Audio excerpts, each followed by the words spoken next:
कंगना रनौत के नाम के साथ कंट्रोवर्सीज तो आती ही है। आफ्टर ऑल अपनी फिल्मों से ज्यादा कंगना अपनी कंट्रोवर्सीज की वजह से ही लाइमलाइट में रहती है। निडरता के साथ अपने थॉट्स को आगे रखने वाली कंगना अक्सर इन्हीं स्टेटमेंट्स की वजह से विवादों में भी फंस जाती है। और अभी रिसेंटली भी कंगना ने क्रिएट की कंट्रोवर्सी अपनी कुछ स्टेटमेंट से। रानी मुखर्जी के फिल्म ब्लैक के परफॉर्मेंस को नो बिग डील बताकर सबको शॉक करने के बाद अब कंगना ने साधा निशाना पहलाज निरानी पर। पहलाज के बारे में बात करते हुए कंगना ने कहा था, The fact that people met and promised to guide and help me, but then I was put under house arrest. And then Pehlaj Nirani had offered me a film called I Love You Boss. They had a photo shoot where they gave me a robe to wear and no undergarments. So I just had a satin robe for a showgirl pose, from which I had to stick my leg out, coming out of darkness.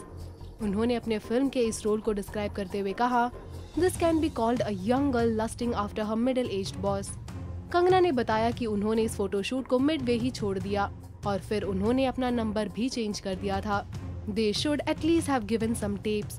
I was supposed to play a young girl lusting after her middle-aged boss, so it was a soft porn sort of character. And I had this epiphany that I can't do this. I felt like this is exactly what my parents were talking about. I actually went through the photo shoot, but then I disappeared. I changed my number.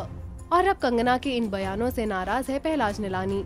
उन्होंने इस statement पर reaction देते हुए कहा, I had spent 1.5 crore on that picture advertisement and shot for 3 songs.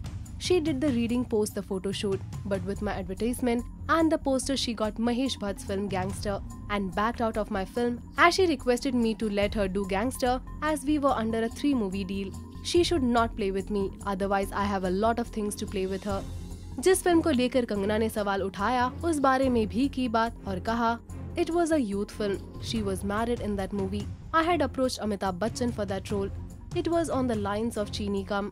I gave the narration to Amit Ji too. He pulled out due to him already doing something similar. It was never a porn film and neither am I interested in those kinds of movies.